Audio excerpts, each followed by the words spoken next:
I grew up on a farm. I lived in Rochester for a time, and then I went to engineering college in Minneapolis, Minnesota.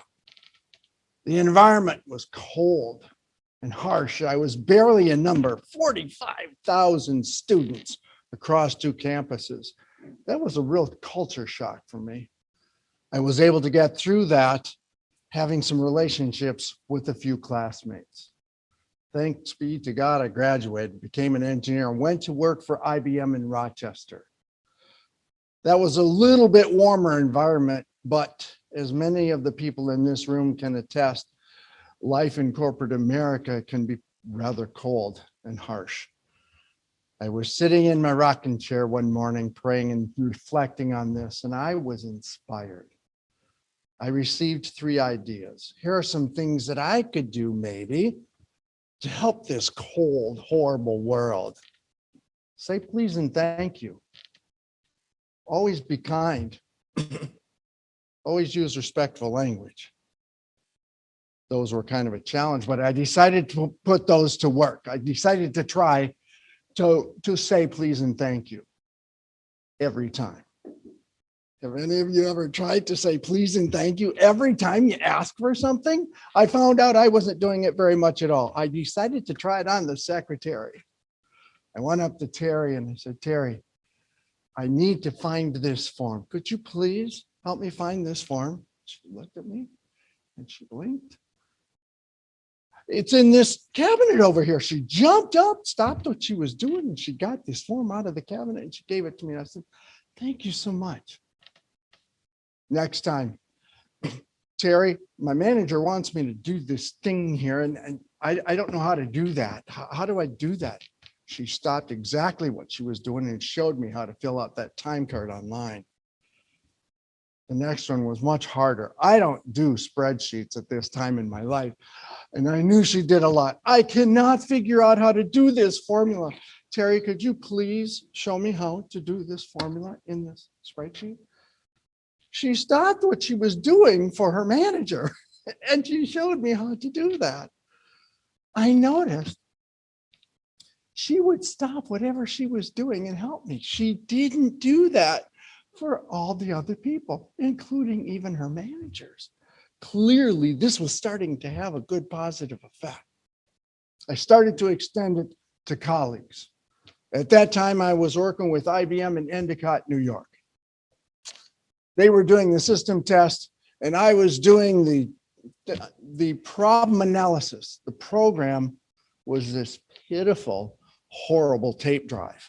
None of us had ever seen something with so many problems. I started to work with Paul in Endicott, and he was writing up tons of problems. I called him one day, and I said, Paul, I need to ask you about some of these problems. Paul was livid. He was furious at how many problems my stupid piece of junk tape drive was giving him. Paul, I was looking at problem number 35. Could you please tell me a little about the environment of that test? Paul calmed down just a little bit. He was still angry, but thank you so much for telling me about that. Now let's go on to problem 56. Could you please tell me about those error codes that you were seeing? You get how this goes. I said, please and thank you. By the end of it, we were talking about each other's kids. We were talking about our families, and we were talking about how he's really good at baseball. Clearly, just by saying please and thank you, he had settled down, and now we could have a decent working relationship. I learned something by saying please and thank you. I learned that it changed me. It changed me because I was better able to understand others and their perspective. It changed others. They were better able to understand me and my perspective. It's time to move on to the second idea. Let's always be kind. I've never tried to always do anything. Always be kind? I'm not even sure how to do that. What does that mean? I was inspired. Let's try smiling.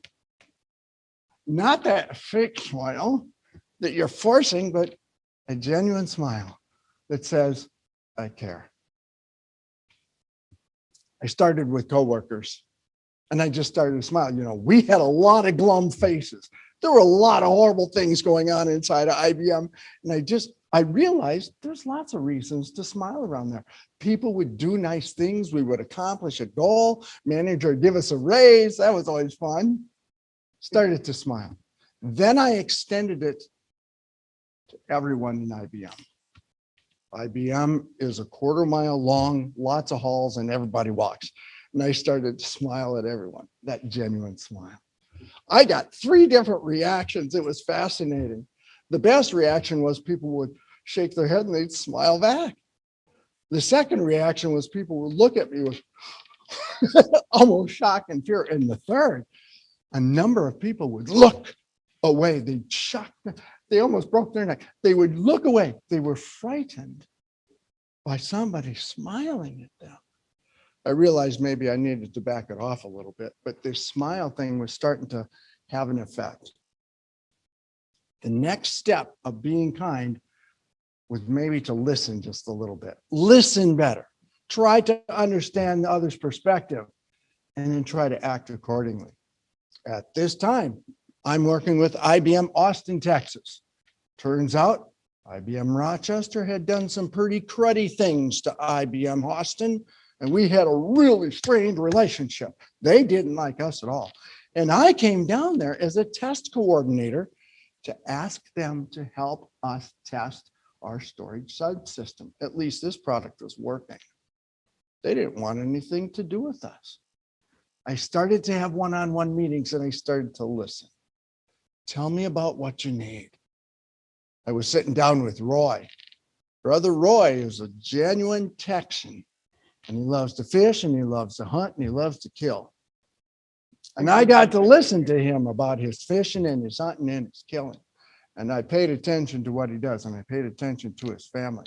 And then I said, tell me about your test environment. And I listened. And he says, you people in Rochester, you wouldn't give me anything that I needed. I said, you know what? Here's what I think. I think that you need at least 4 of my subsystems in your test group so that you can accurately do your test. Do you think 4 would be enough? And he was absolutely shocked. I was trying to listen to his needs and respond accordingly. Well, yeah, 4 boxes would be great.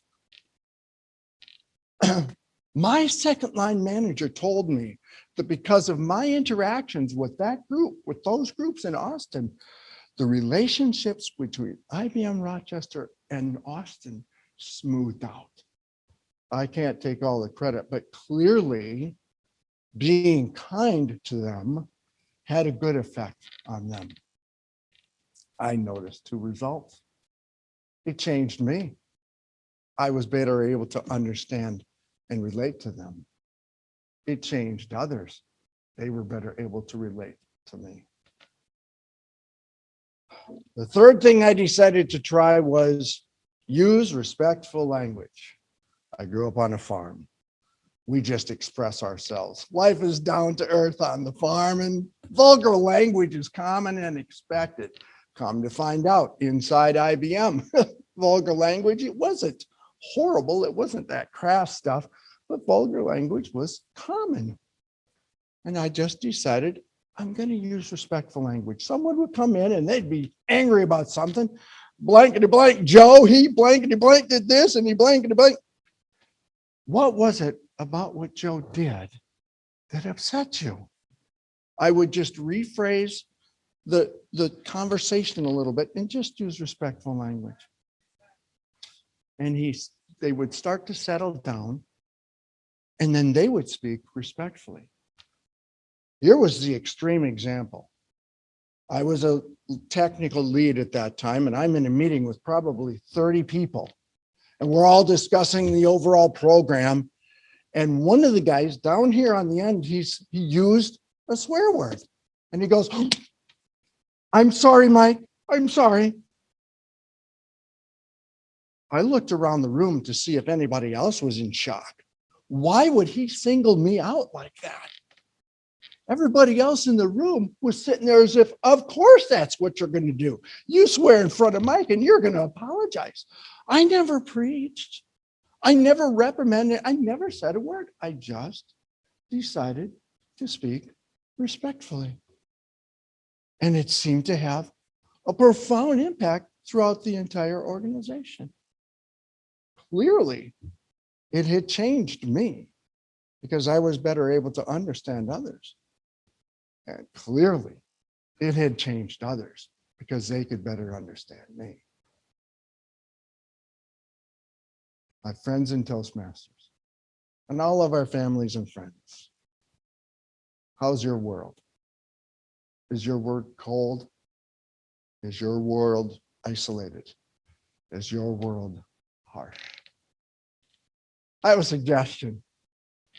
Let's say please and thank you. Let's try to be kind. Let's use respectful language.